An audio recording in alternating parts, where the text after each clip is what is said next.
It is my pleasure to greet you on this gloriously cool day, which marks Friends Seminary's 233rd commencement. We welcome you with open hearts and soaring spirits as we come together to celebrate the class of 2019. Recognizing the importance of this moment, the first thing I would like to do is invite you to disable your phones and any other devices that make noise.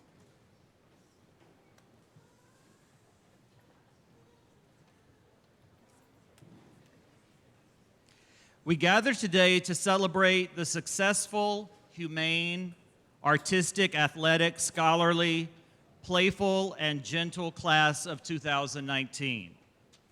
Over the course of their time here, they have revealed themselves to be a determined but polite group of young people who have brought about positive change at our school, employing diplomacy and collaboration while also relying on Quaker values.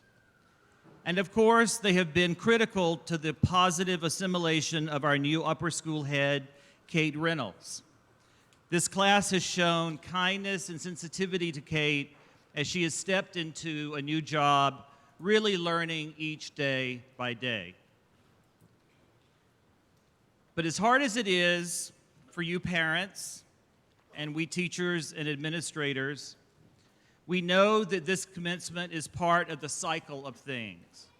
It is right and it is very good. It is the beginning step in the orderly, if not always easy, transition to adulthood. I have the privilege of knowing a large number of you for almost 3/4 of your lives. You have had the responsibility of being the caretakers of the Quaker values that you started learning in kindergarten. Those of you who entered along the way have brought much to our stages, athletic fields, art studios, and to our classrooms. And you too have embraced the values upon which our school is built. The entire class has very thoughtfully helped to focus, strengthen, and lead our school. At our retreat in September, you made it clear you wanted this to be your year, and it was. I have loved being your principal. You even inspired me to do something that I really, really hate to do: go shopping. And I have to say, there aren't too many classes that would empower me to strip off the protection of my blue blazer and wear this coat in front of so many people. So this is for you, class of 2019. One of the great joys of being the head of Friends is that I get to see students grow from little 5-year-olds to the young adults you see in front of you today. As a matter of fact, in this class, there are a record 24 students I've known since kindergartner. We call them lifers, and I'd like them to please stand.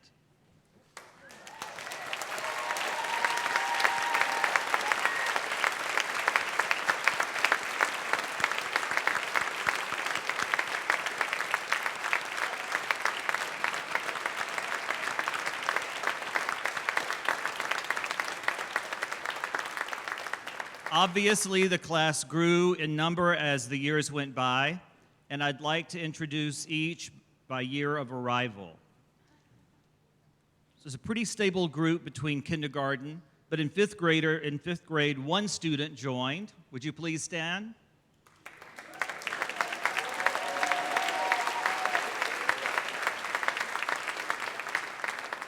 Sixth grade, 14.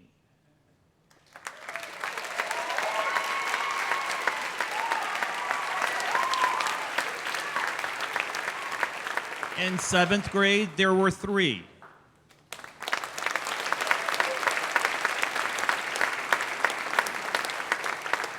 Also in 8th grade, 3.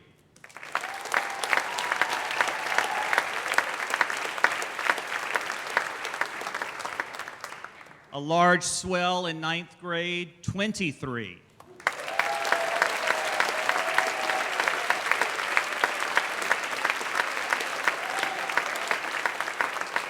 And last but certainly not least, 3 and 11th grade. The class of 2019.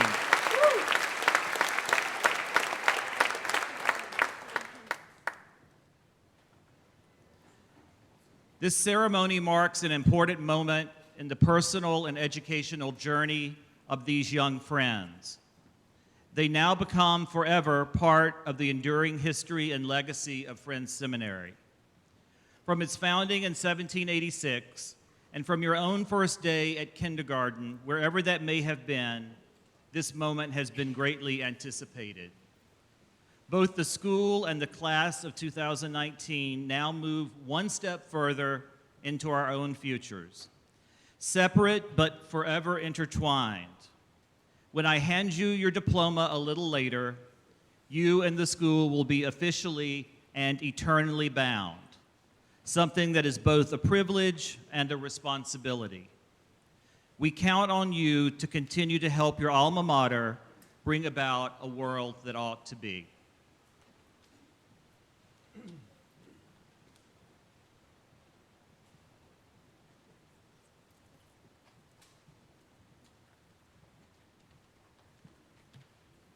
I'm Matthew Annenberg, class of 1983, and on behalf of the Board of Friends Seminary, we welcome you, the class of 2019, also known as the 233rd graduating class of Friends Seminary, friends and families to graduation.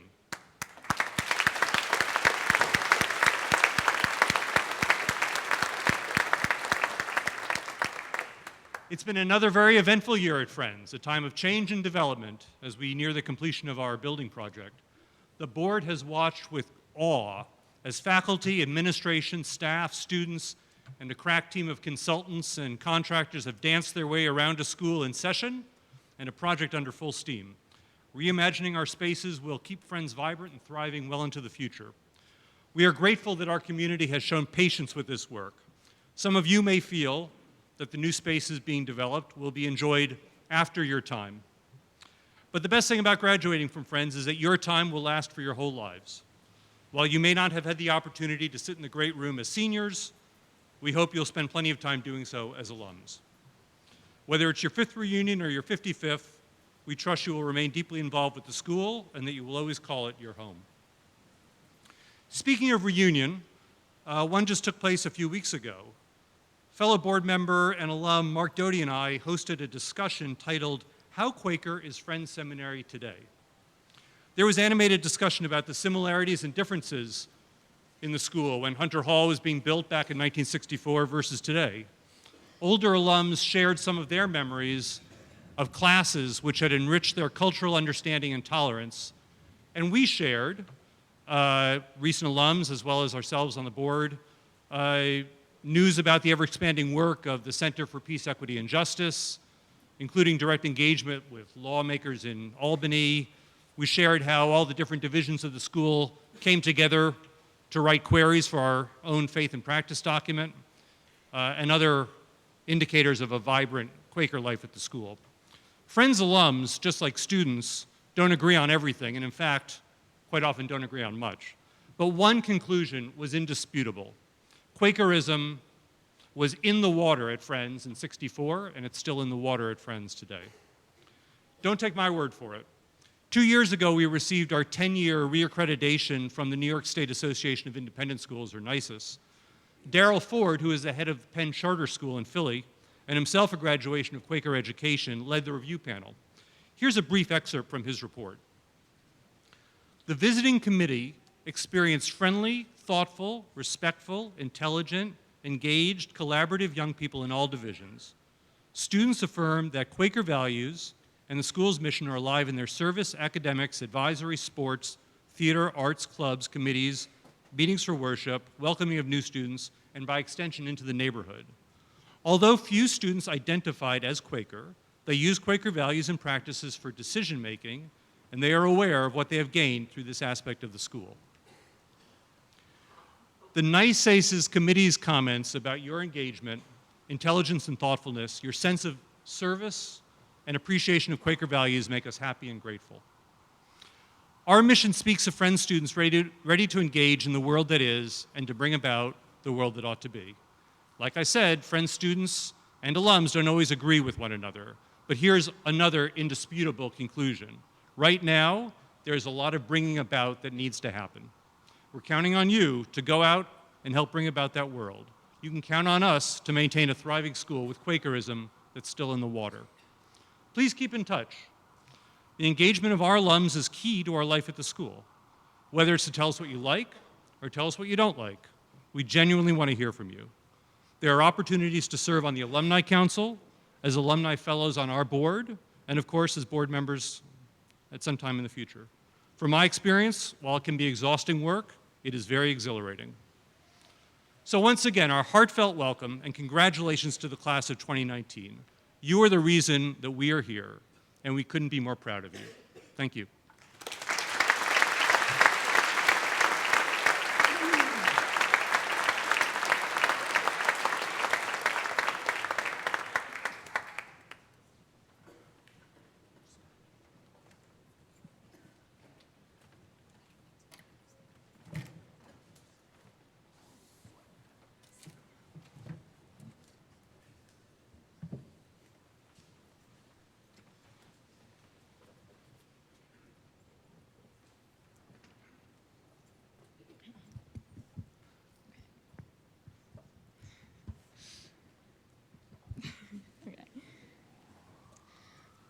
My favorite word, which actually is not in English, is hygge. Hygge is a Danish word that doesn't have a direct translation, but I would describe it as sitting by the fire holding a warm mug of tea as it rains outside. Fitting.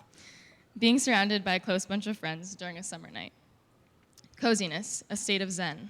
The feeling of being grounded and comfortable in one's own skin. That's how I would describe hygge.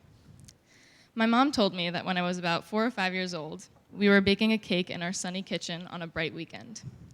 And as we worked away, I commented on how much I loved our kitchen. I was 5 years old at the time, so I don't remember why exactly I said that. But she cheerfully responded, "One day, when you're older, you'll have an amazing kitchen of your own, and we can bake a cake there together, too." Startled and confused, I looked up at her. "What?" I said. "I won't live here forever?" That was one of the first times, if even in a minor way, I felt like the ground beneath me shifted a bit. At 5 years old, I realized that my future would be in question since I wouldn't live at home forever and ever. And that brings me back to hygge, because maybe for a moment it was something that I lost my hold on. Fast forward about 8 years, and my ground was actually shifting a lot. I was switching from the school I had been at since pre-K to Friends. I was obviously nervous to be entering a new place, masking my self-consciousness on the first day of school with my attempt at friendly extrovertedness. I was walking into the unknown, and deep down, my 5-year-old self was reminded that my future was uncertain, that I would have to now find my hygge, find new comfort and new ground in this new place.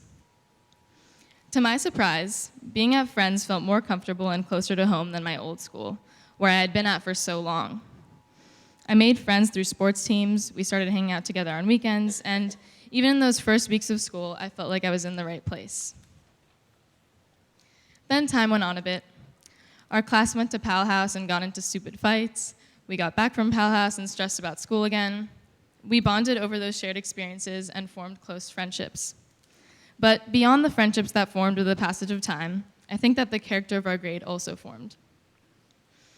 At the end of every year in AP Physics, Mr. G gives his class a survey where students circle numbers from 1, strongly disagree, to 5, strongly agree, responding to different statements. One of the last statements on a survey is, "I have fun in physics class." Since Mr. G has been at Friends for years, he has been doing the survey for a while and keeps records of every year. In years past, the "I have fun in physics class" statement has been quite high, a class average of 4.5, 4.7, 4.3 maybe.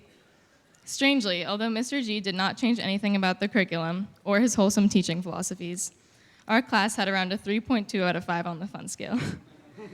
Now, this is not at all to bash the class or Mr. G, because I think that if every one of our teachers had tried to quantify our relative happiness or fun level, they might have seen the same result. Because when I look at a 3.2 out of 5, I don't really see us as a group of kids who stress far too much about schoolwork or who don't know how to have fun. I see us more as a group of students who actually have a lot of fun together all the time, but who have just been through a lot of changes, a lot of moving ground, and in my opinion, a search for hygge. And I could gloss over what I'm about to talk about and view these past years entirely with rose-colored lenses. But the reality is much more complicated.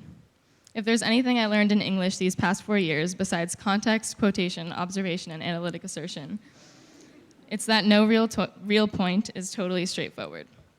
I mean, how can we really be expected to find comfort and have fun if we open the news and catch even a glimpse of what's around us?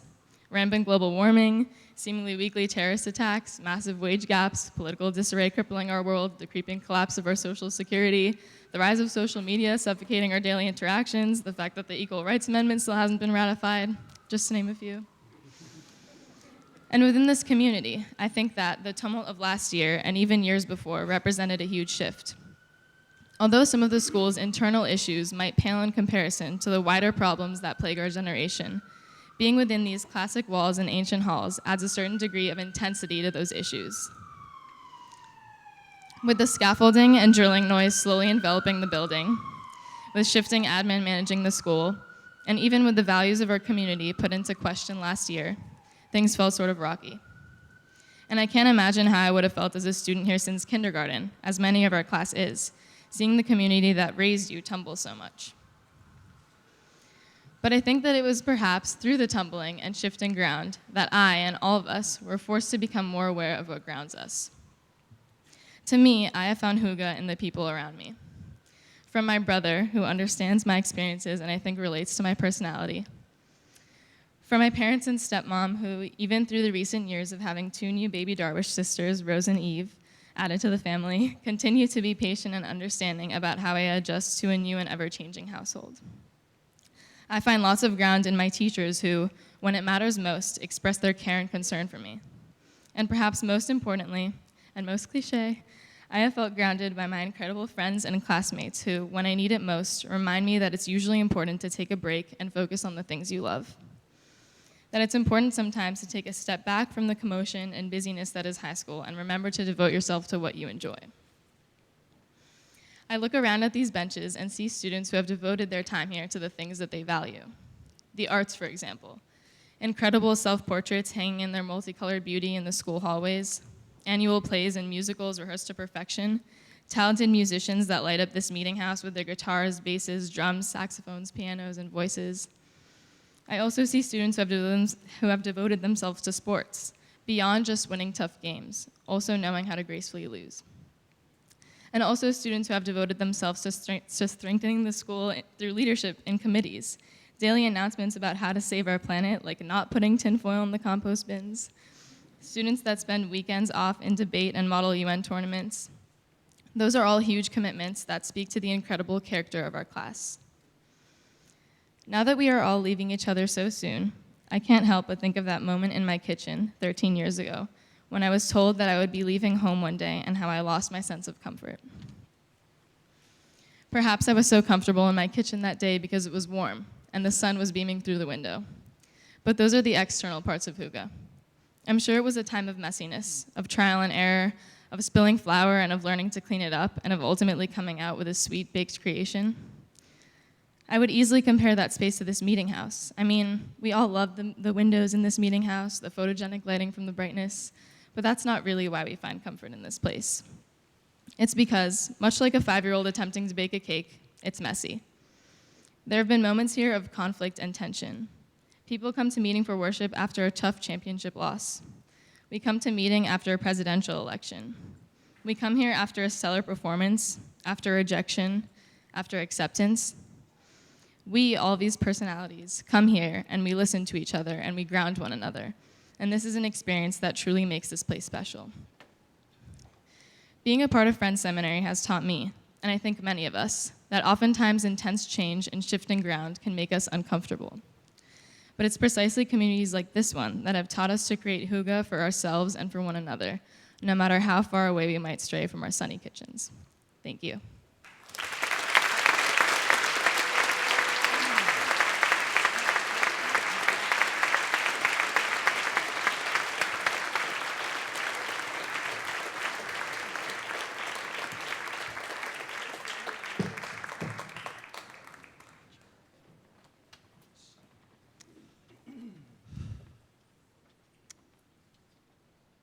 There is a story in Greek mythology, and don't tell me you weren't expecting this.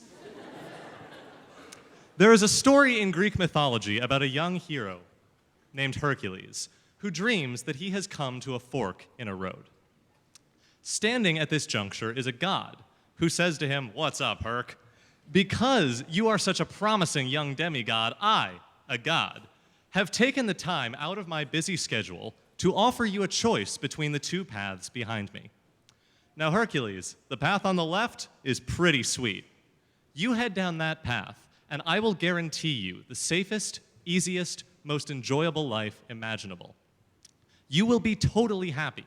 You'll live to a ripe old age, and you'll never suffer again as long as you live.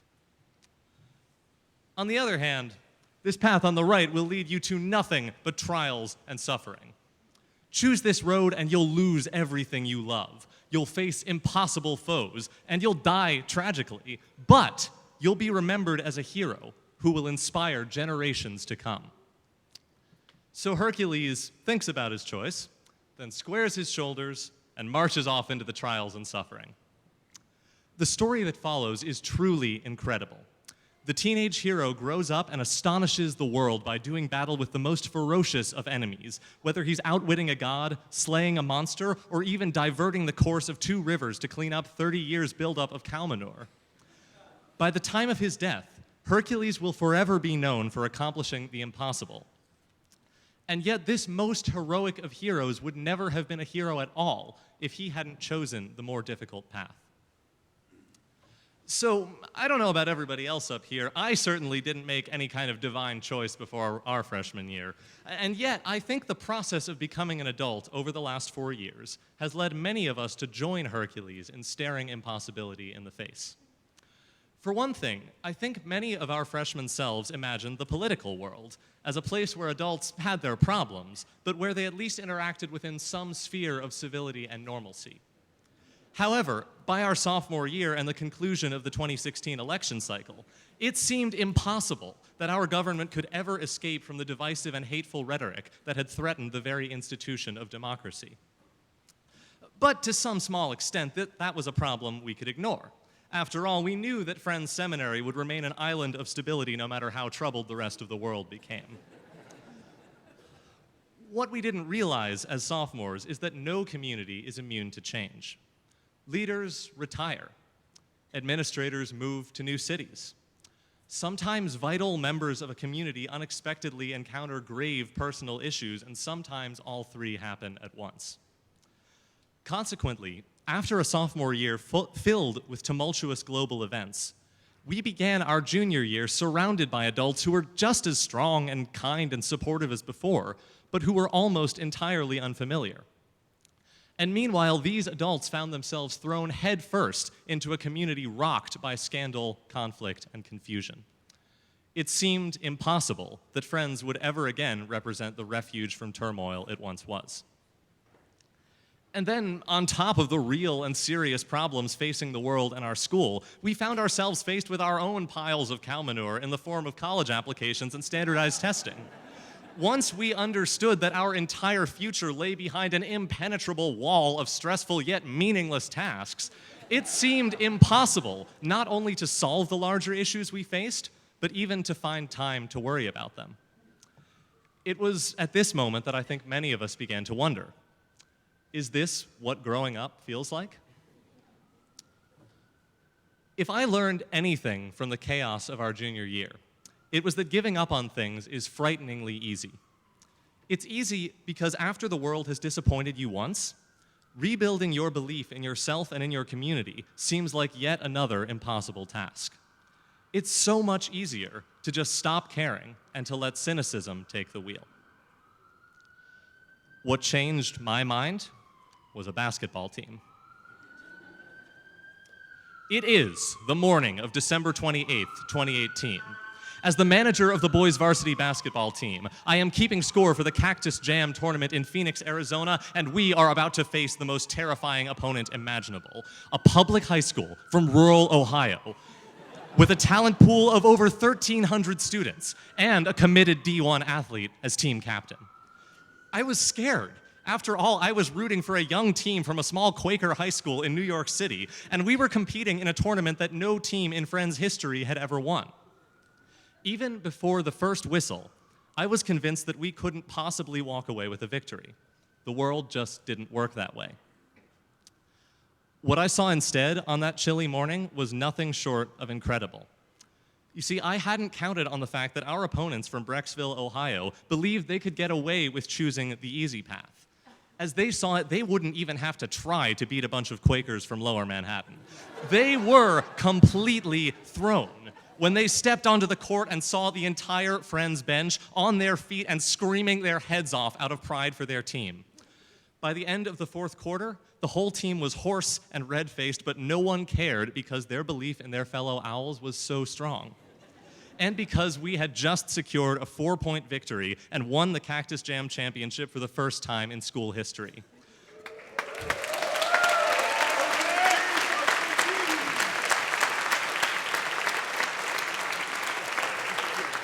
I wasn't sure I had ever felt prouder to be a Friends student. The fact is that this wasn't the most talented team in the history of high school basketball. It wasn't the biggest, with the exception of our center. What made this group of guys special was their belief in each other. It was precisely this belief that taught the least athletic guy in the school a profound lesson about what people could accomplish together. Of course, I don't expect everyone in this room to be as moved as I am by a bunch of basketball players, but soon after the season ended, I realized that the lesson I learned from them is one I could have learned at any point in high school from any of the most remarkable group of people I have ever known, the class of 2019. You see, among the 71 graduating seniors before you sits one soon-to-be Eagle Scout. 45 varsity athletes who together led 5 different teams to compete in state championships. 21 musicians and ensembles here at Friends, including 13 singers and the best high school choral program any of us has ever seen. Actors, choreographers, journalists, visual artists, and creative writers. Designers who have launched products in the clothing market or on the App Store. Young women and non-binary individuals who have defied society's expectations in order to pursue their dreams in math, science, and technology. Students who have conquered crippling physical and mental health issues to graduate hand in hand with their fellow seniors. And even if we don't all see ourselves reflected in these more traditional measures of success, every one of us deserves to be proud of surviving 4 years of English essays, travel narratives, calculus tests, and never knowing what's in the box. And every one of you will leave Friends having changed me, and I hope the entire community, for the better. Simply put, I refuse to believe that we have accomplished all these amazing things just by being talented. At one point or another, every single one of us has had to believe in something to make that something come to fruition. And that's not an easy choice to make. After all, every time we choose to believe in a person or a team or a community, we risk bitter disappointment when things inevitably don't go the way we hope they will. But while cynicism numbs the pain of that disappointment, it doesn't make us any smarter or more mature. It just renders us incapable of accomplishing all the amazing things that every one of us has to be proud of. So, class of 2019, here is my challenge to us. As Americans and as Friends students, we have already seen events that have shaken our local and national communities, and I have no doubt we will see more. But we have also borne witness to the incredible things Friends students can accomplish just by cheering relentlessly for one another, even when faced with an impossible task. So what if, instead of responding to life's turmoil by walling ourselves up with cynicism, we challenged ourselves to keep the faith our freshman selves had in the world? Maybe growing up doesn't mean rejecting our childhood innocence, but learning to keep believing in the impossible even when life doesn't go as planned. You see, maybe the world isn't better than we think it is. But just like Hercules, by choosing the harder path, by making the incredibly difficult decision to believe in ourselves and in each other, every one of us can be heroic enough to make the world just a little bit better, one basketball game at a time. Thank you.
When I first met Erica Jones in the beginning of junior year, I was overjoyed to see another black face on the administrative team at Friends. Being one of the faculty advisors for Agenda, at first I only really interacted with Erica when socials or assemblies had to be organized. It wasn't until the fall semester of my senior year when I had the opportunity to enroll in History of the Black Atlantic, which was taught by Erica, that I was really able to get to know her. In that class, Erica's teaching and curriculum prompted me to explore concepts and perspectives in Black history that I had never considered, and even to explore the nuances of my own identity, belonging to the Black diaspora. I can confidently say that Erica has proven to be quite impactful, not only as a teacher, but also as an administrator. Erica is someone who's always ready to listen. Whatever the issue, Erica was always there to support. As it is so commonly known, senior year and the college process are both tedious and utterly draining tasks that I especially found myself struggling with. Frustration and nervousness are just a few of many emotions that I felt throughout this process. But throughout it all, Erica was someone whose support was never ending. I distinctly recall the many moments after class where she would shoot me an email, or those many times after meeting for worship where you would find me aside and pull me aside to, all for the sake of just checking in with me and just making sure that I was all right and encouraging me. I don't think I've shown it, but those meetings really helped me keep my sails up in what sometimes appear to be utterly still waters. You always noticed the days when I was simply not myself and took initiative to reach out. And for that, I cannot express my gratitude enough. With your immense knowledge, leadership, and compassion for students just like me, it's only fitting that Friends Seminary has had you a part of its great community. So, speaking not only for myself, but also on behalf of the class of 2019, we thank you, Erica.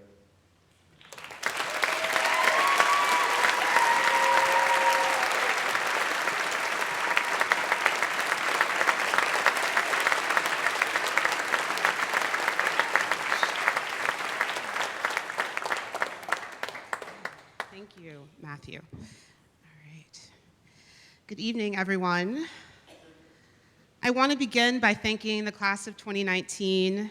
This is the greatest honor to be selected and affirmed by you to speak at your commencement, especially after just 2 years together.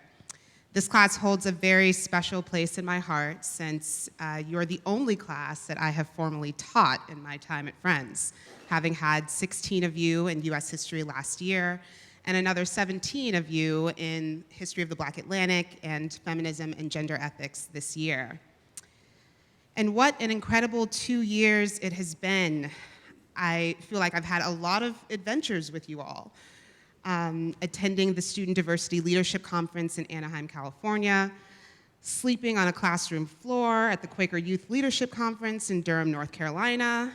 Well, y'all slept on the floor. I slept on a double-stacked queen-size air mattress. But that's because I stay ready. Y'all could have done that too, I'm just saying. One of the highlights of my career at Friends was spending time with many of you in the Deep South as we visited the 16th Street Baptist Church in Birmingham, the Legacy Museum and Lynching Memorial in Montgomery, and walked across the famous Edmund Pettus Bridge, a national monument for the struggle for voting rights in this country. And as many of you know, in an attempt to aid one of my students, I was firmly scolded in front of our entire group by none other than Joanne Bland, who was a civil rights activist and former freedom rider. I will never forget that moment. Teaching you, working with you, and laughing with you has brought me so much joy in my time here at Friends. I've always appreciated your willingness to challenge and be challenged, and your willingness to step up when I've needed you, whether it be serving as buddies and older friends to help me lead orientation, sitting on admissions panels, newly admitted student panels, open house panels, really all the panels. I'm very inspired by the extent to which you have shown up for each other. All the plays, concerts, basketball games, lunch discussions. You all have really led the charge for the school in these past 2 years, and I've so appreciated working with you. I also appreciate how you all reach out to each other when a friend is in crisis in a time of need. That's something that I've observed specifically about your class. And in just 2 years, you've made me feel like a part of your friend's family, and for that, I'm forever grateful. As many of you know, I'm not a native New Yorker, but I'm a proud West Coaster. I was born and raised in Portland, Oregon, and having spent most of my adult life on the East Coast and in New York specifically, I've personally experienced how West Coasters get a really bad rep among you East Coasters. I found that people have an especially strong fascination with the strangeness and quirkiness of Portland, Oregon, which, by the way, is pronounced Oregon, not Oregon. And Portland is, in fact, a city, not a town, but, you know, people get that confused, too.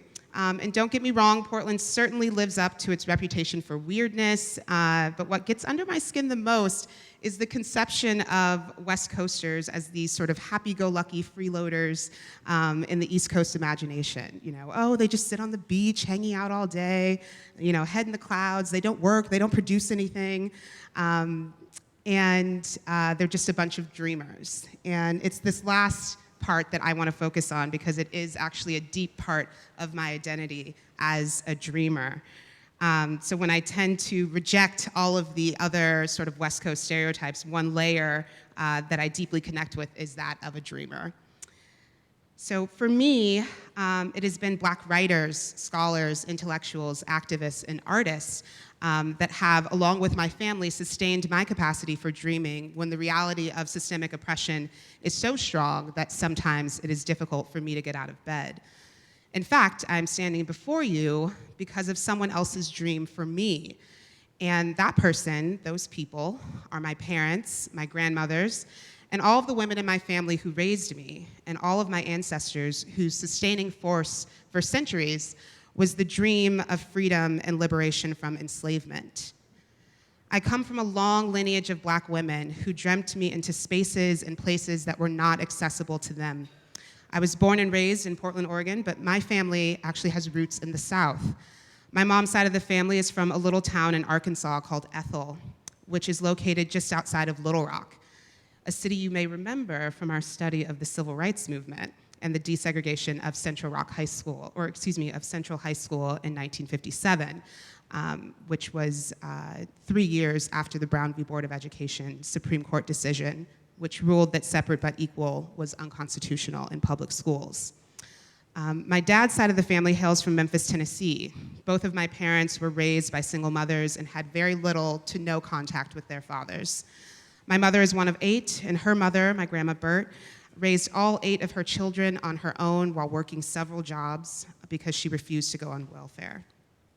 Her highest level of education was high school. My paternal grandmother, Savannah, worked tirelessly on her own to raise 2 Black boys, and her highest level of education was 8th grade. I want to make it clear that my grandmothers did not drop out of school. They were not lazy or incompetent or lacked the intellectual capacity to continue their education. My grandmothers are 2 of the strongest, most intelligent women I know who sacrificed their dreams so that their children and their children's children could achieve their dreams.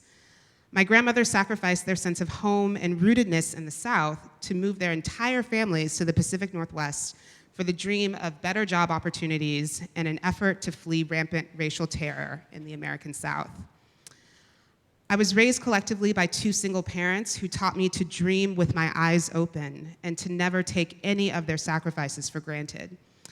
And there were plenty.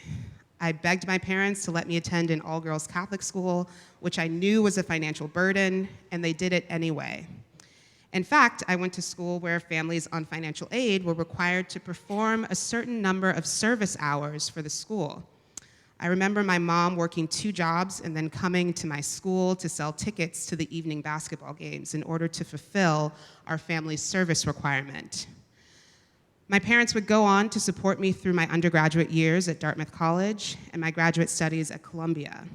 I was the first in my family to graduate from college, and I was also the first in my family to receive a graduate degree.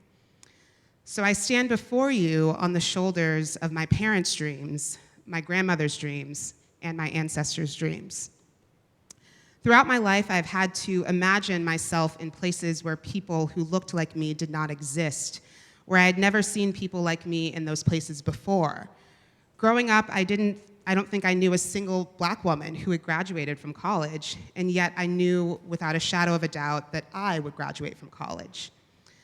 I went to an independent school that affirmed me as a scholar, a leader, an intellectual, a feminist, and as a young woman, but my school never affirmed me as a black girl. I went to a school where there was not a single black teacher, and I went my entire high school career with just one teacher of color who left my school after my sophomore year. I went to a school where I only remember seeing my history through the lens of slavery and abuse. There were no affirming stories or images of girls that looked like me, and I internalized that erasure. I chemically straightened my hair. I never wore my hair in the luxurious braids that you see today. I remember standing in front of the mirror and practicing how to smile in a way that would make my lips look smaller. I was ashamed of my black skin and my black body. I started teaching specifically in independent schools because I wanted to write myself into the curriculum in a way I never experienced as a black student at a predominantly white, overprivileged independent school. I wanted girls and students of color and young women of color to see themselves positively represented in the classroom, in stories, in histories, and in narratives that are all too often marginalized, even in progressive schools. I became an administrator because I wanted to be, for my students, that unapologetically black woman that I never had and so desperately needed as a young black girl who was fighting to be seen for all that I was and all that I am. And I am still fighting. My very presence as a black woman in some spaces has been disruptive, or as author Zora Neale Hurston reflected in her poem, How It Feels to Be Colored Me.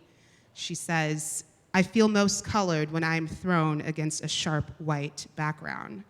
Beside the waters of the Hudson, I feel my race. Among the 1,000 white persons, I am a dark rock surged upon and overswept. But through it all, I remain myself. When covered by the waters, I am, and the ebb but reveals me again.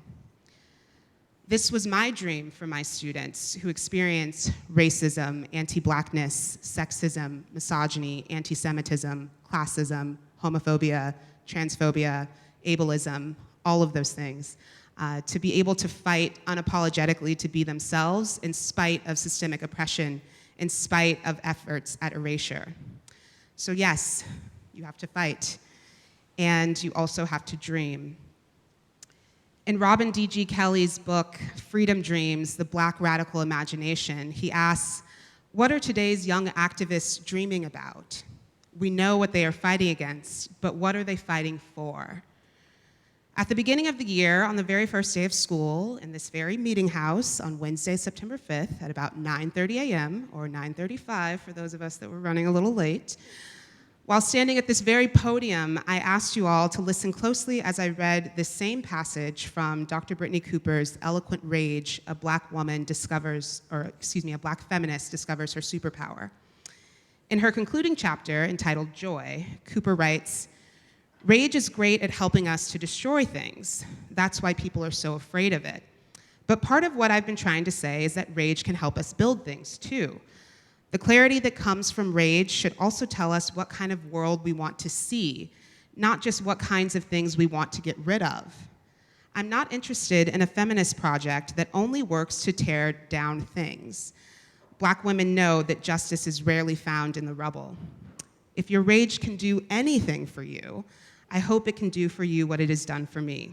Help us build the world we want to see. I hope that sounds familiar to you all.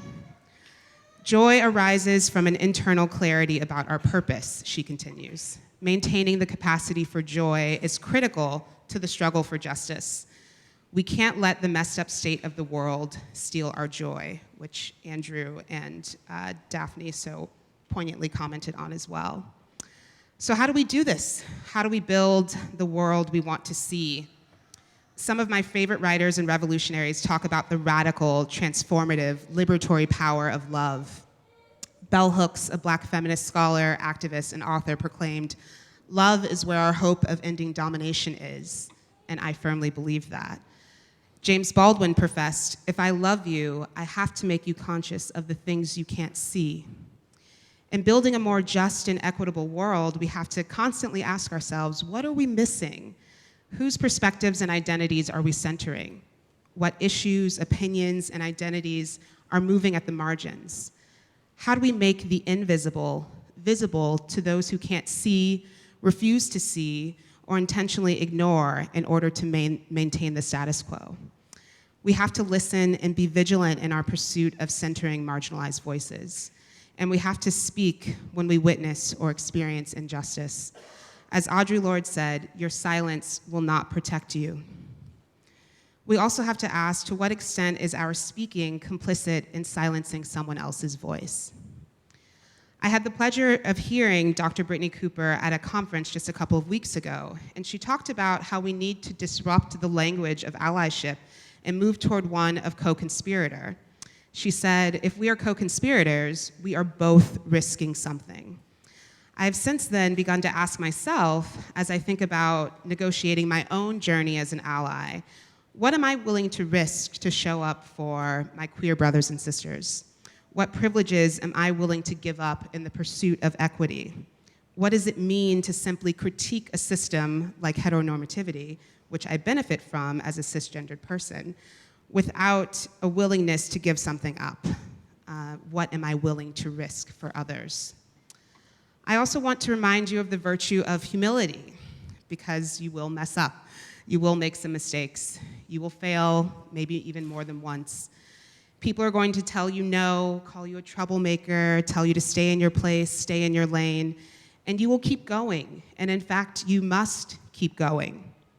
You have to be resilient, you have to be fierce, and you must always be ready to fight for visibility in places that seek to invisibilize and systems that seek to invisibilize your truth, your labor, and your experience. I want to remind you to be kind to yourselves and others, forgive yourselves for the mistakes you've made, and have compassion for other folks that have also made mistakes. Be very skeptical of the performative nature of wokeness, which comes in many forms.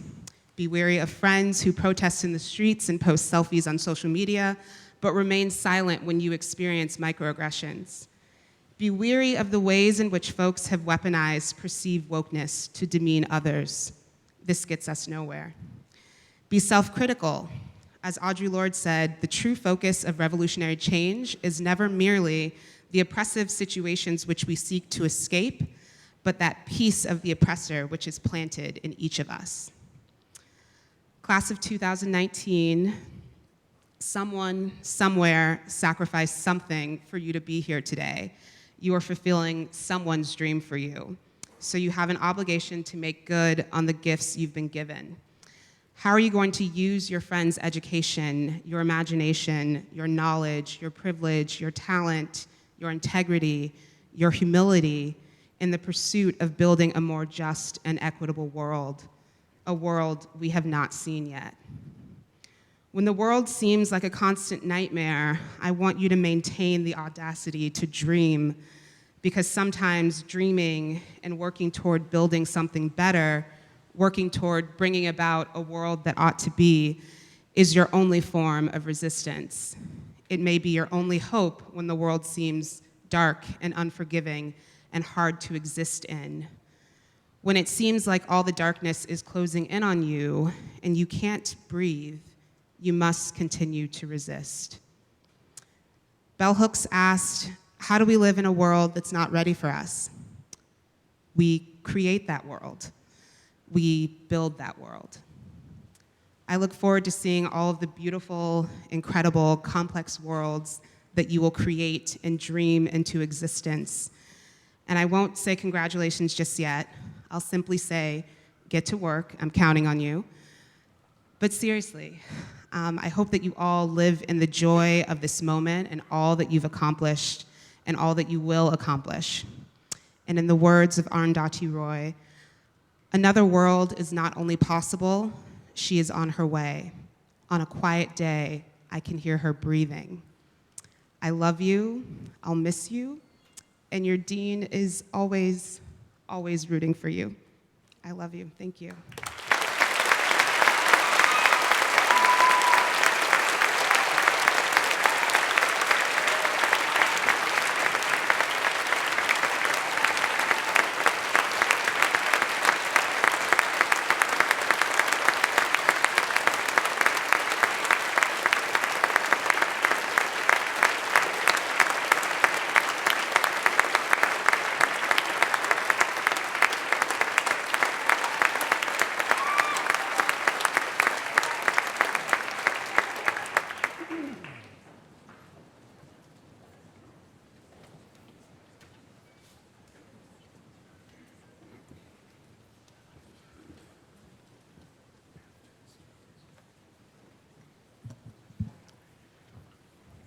Good evening.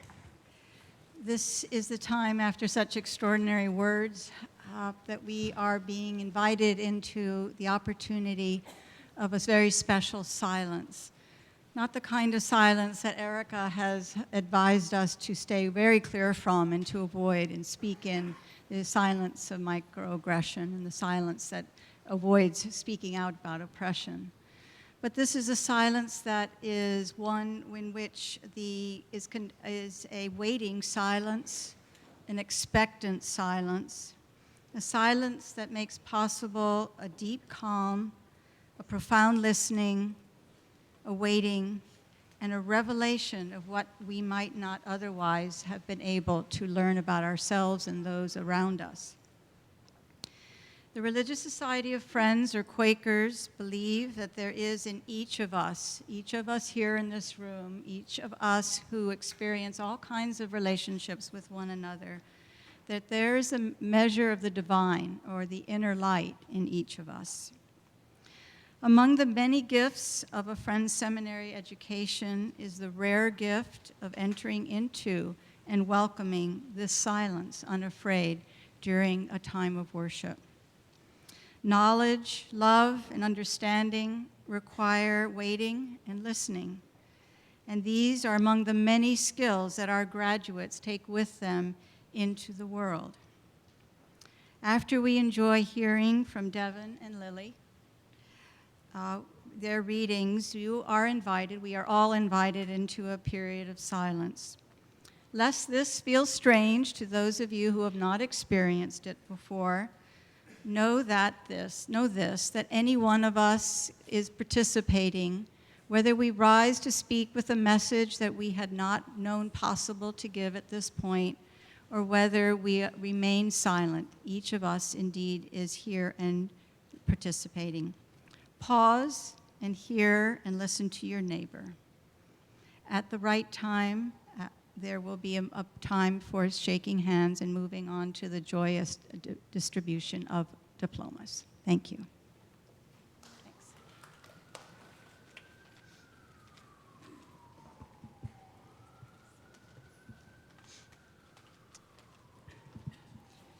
We Rise on Sunbeams and Fall in the Night by Allen Ginsberg. Dawn's orb, orange raw, shining over palisades. Bare, crowded branches bush up from marshes. New Jersey with my father riding automobile highway to Newark Airport. Empire State Spire, horned building tops. Manhattan rising, as in W.C. Williams' eyes, between wire trestles. Truck six-wheeled, steady, rolling overpass beside New York.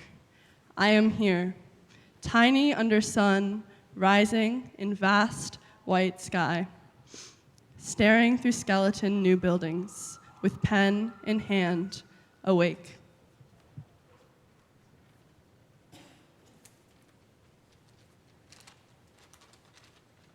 The Party by Jason Schinder. And that's how it is. Everyone standing up from the big silence of the table, with their glasses of certainty and plates of forgiveness, and walking into the purple kitchen.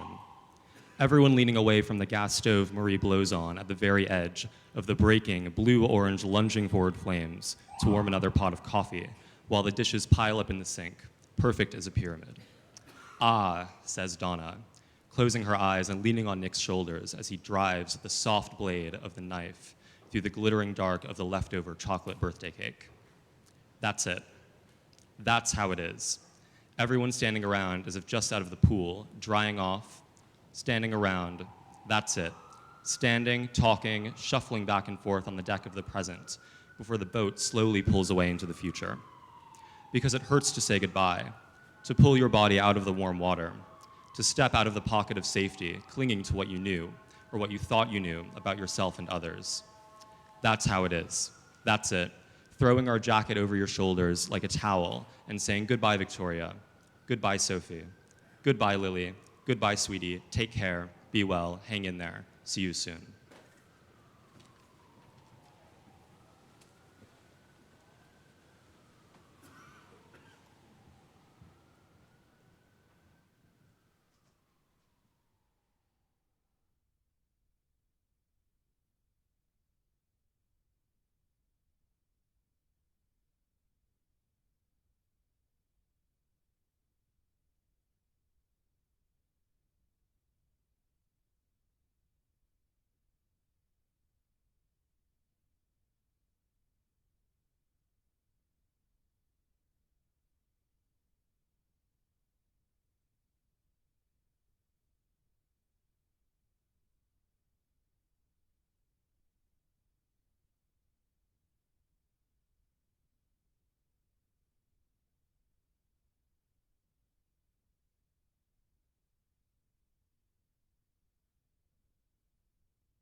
if I could have your attention.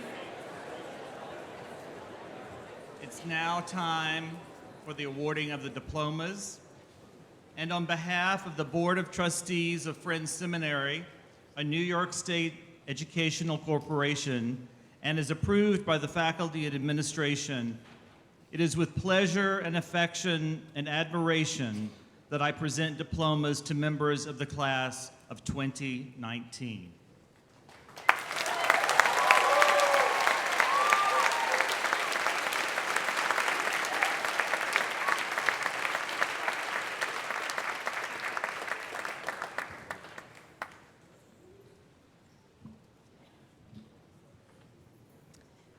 First row, please rise. Daphne Adam.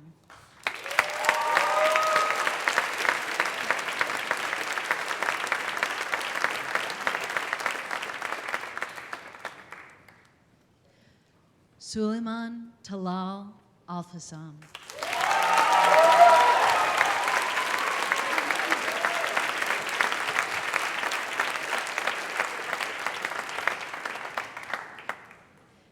Chelsea Backer.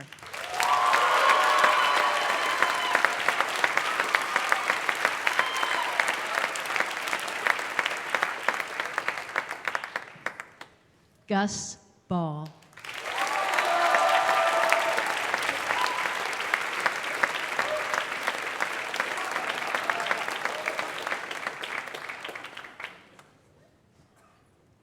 Julia Maya Barkin.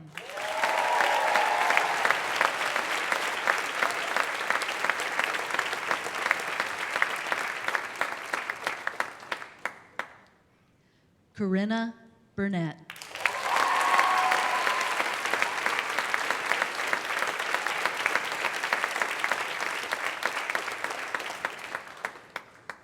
Tyler Lee Burston.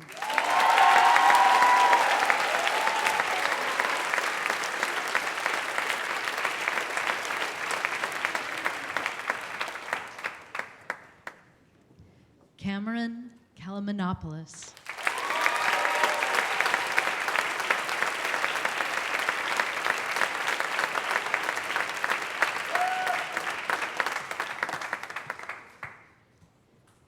Jake Rocco Denese.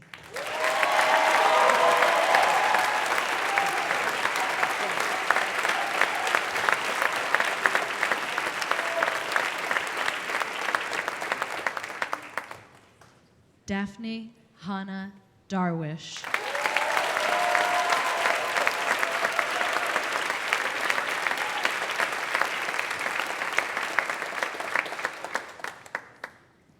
Abraham Francois Desir.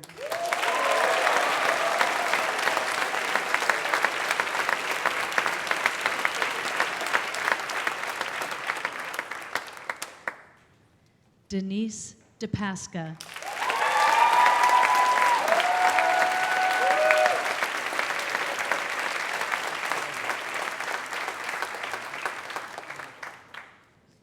Michael Dixon.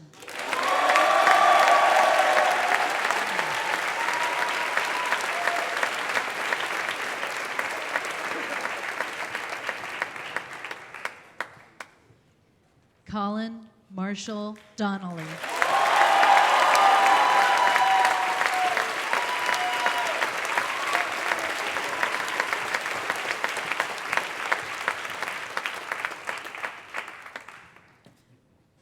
First row, please be seated.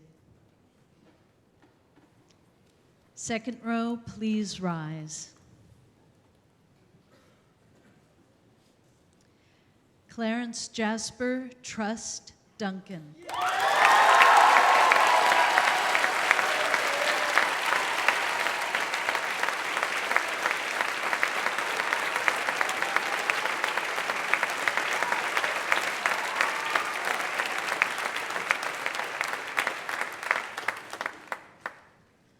Curtis William Michael Edwards.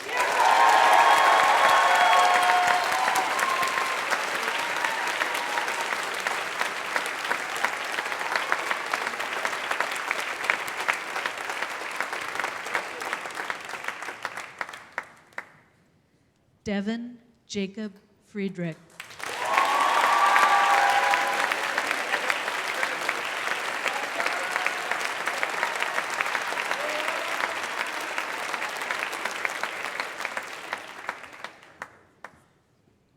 Lucas Gaffney.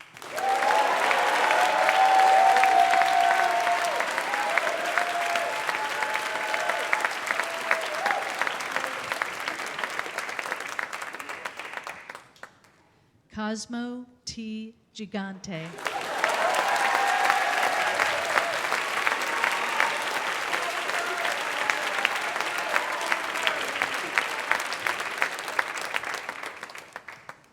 Walter Thurgood Goldberg.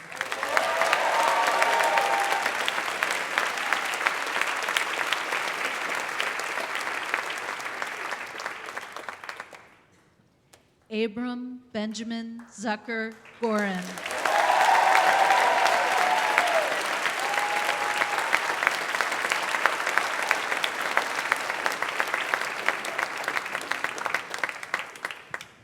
Luca Grossman.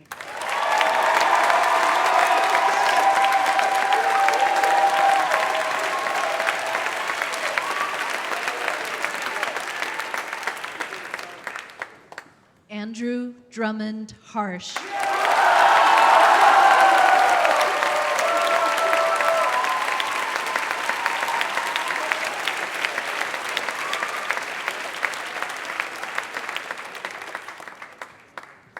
Alania Caridad Hinkson.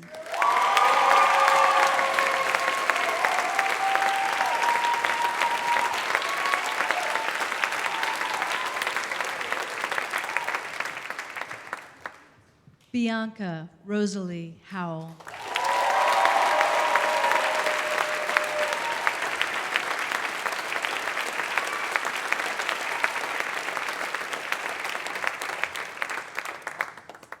Sintra Alexandra Howell.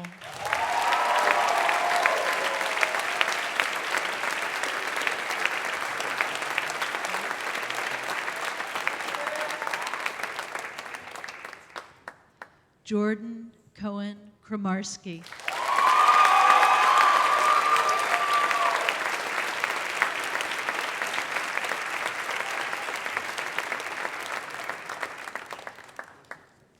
Matthew Noel Anthony Landell.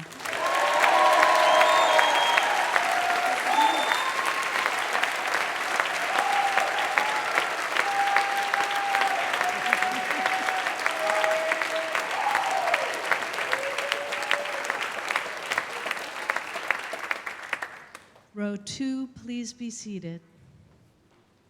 Row 3, rise.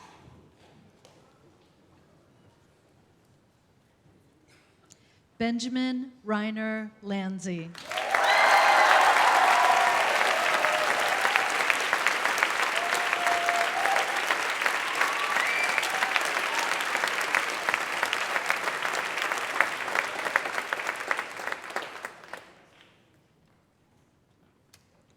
Ryan Stone Lochran.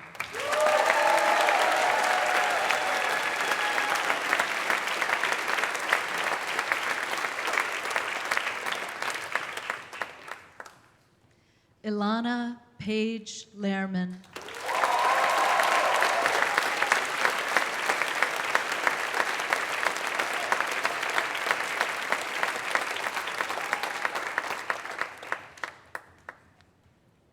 Madeline Claire Lerner.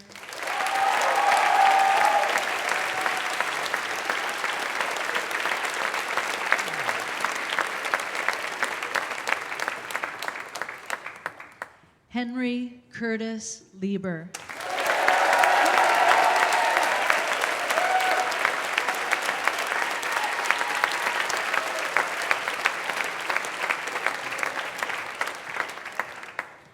Amanda Heather Liebman.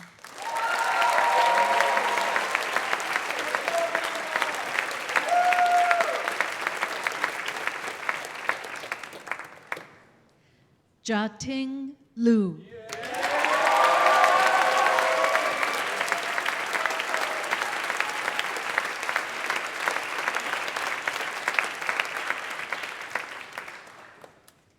Sophie Francesca Luard.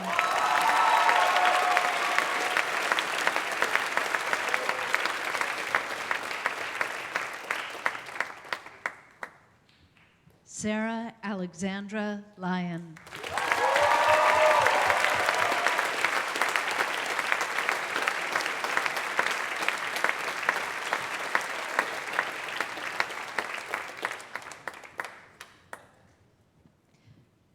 Charlie Coco McKenzie.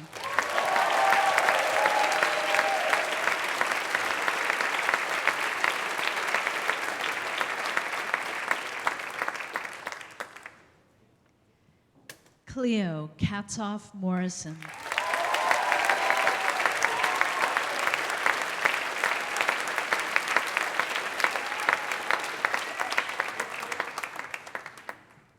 Piper Rose Morrison.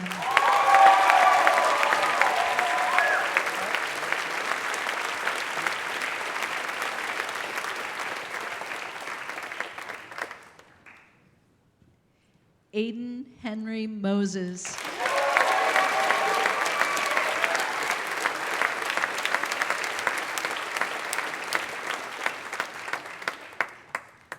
Hannah Moss.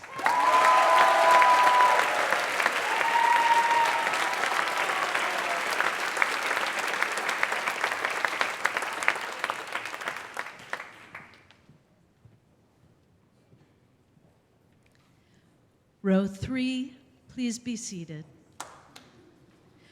Row 4, rise.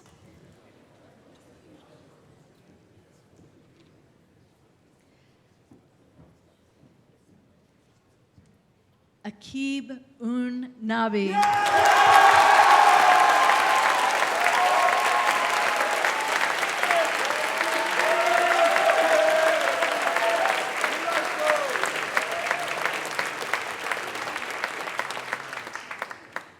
Hugh Francis O'Donnell.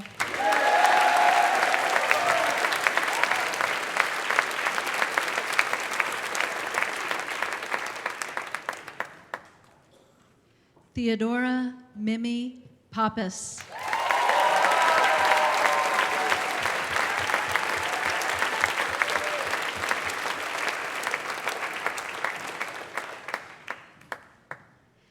Savannah Rose Perez.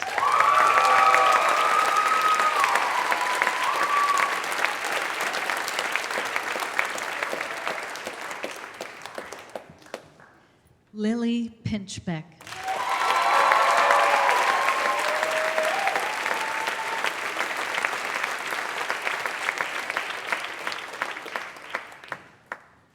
Maggie Catherine Puck-Lacomi.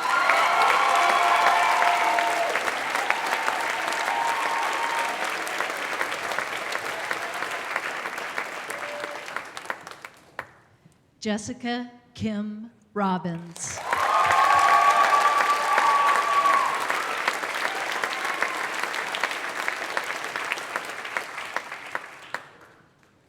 Anna Lee Rosenfeld.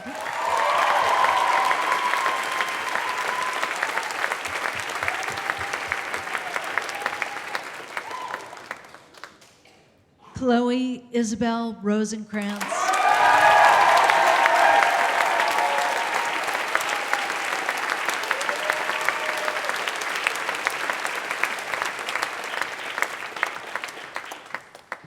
Felix Schoendorf.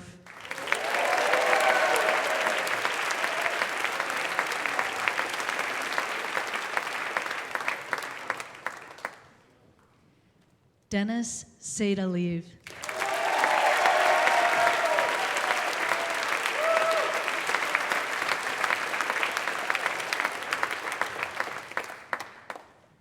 Jordan Reginald Philip Shepard Smalls.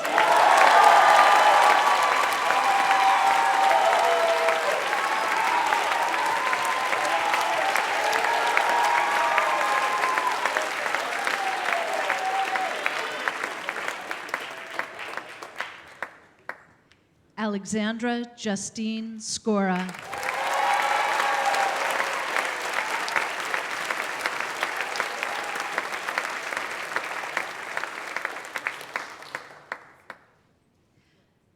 Amelia Balialeve Smith.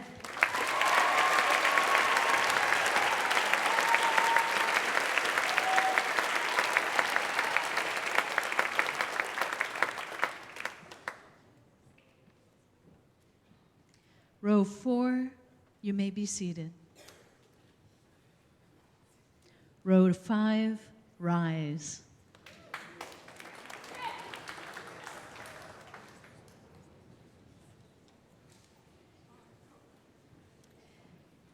Erin Edith Sprigman.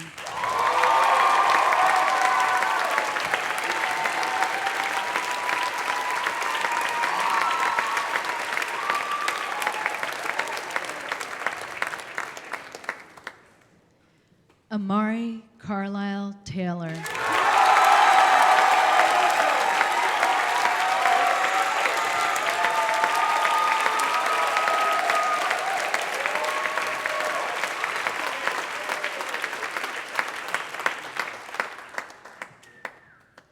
Ginger Anavera Taylor.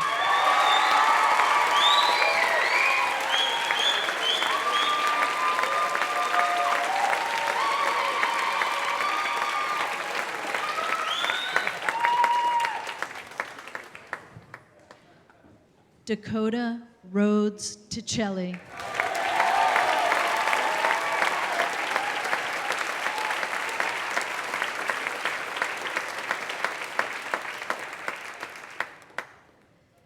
Daniel Omri Vebman.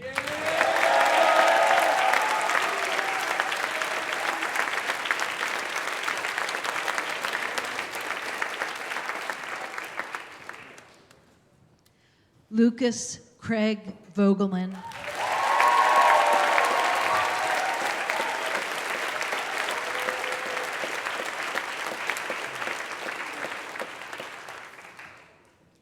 Jackson Humphrey Wakefield.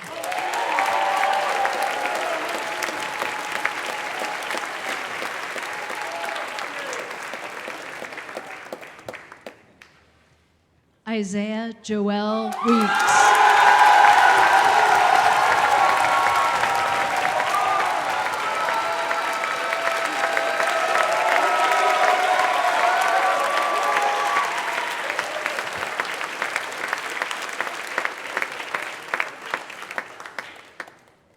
Nathaniel Weisberg.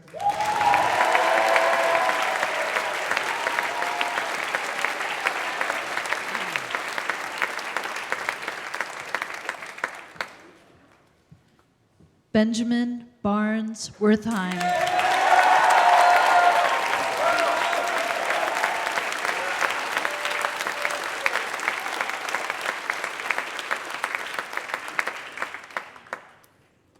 Francis Page White.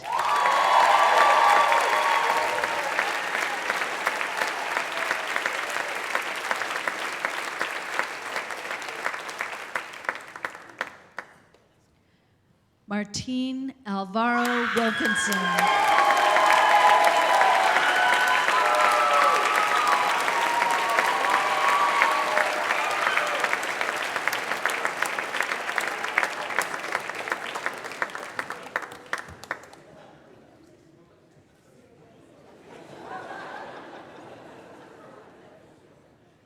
Xiaoqing Xia.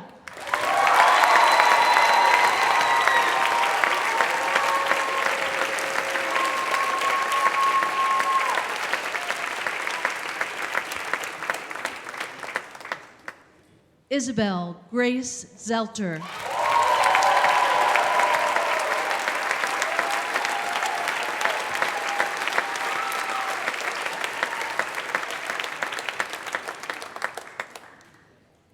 And Mariana Zeev Cohen.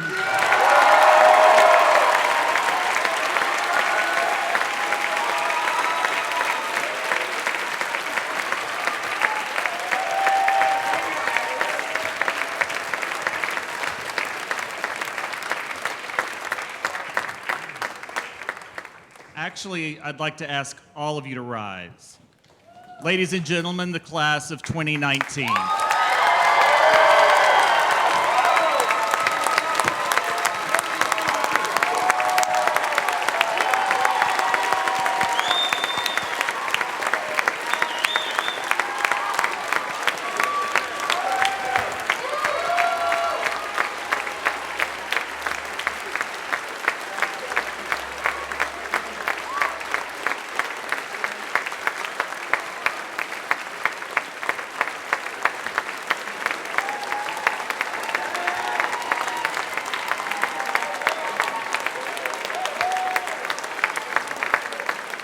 the audience would please sit, graduates remain standing. We'll now sing the alma mater. Please note that the graduates, now alumni, will sing the second verse with any other alums who may be in the meeting house.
As the graduates and the faculty recess, because of the weather, we'll be holding a reception downstairs in the gym, and we ask that you come by for a few moments. Thank you all so much for making this such a special night.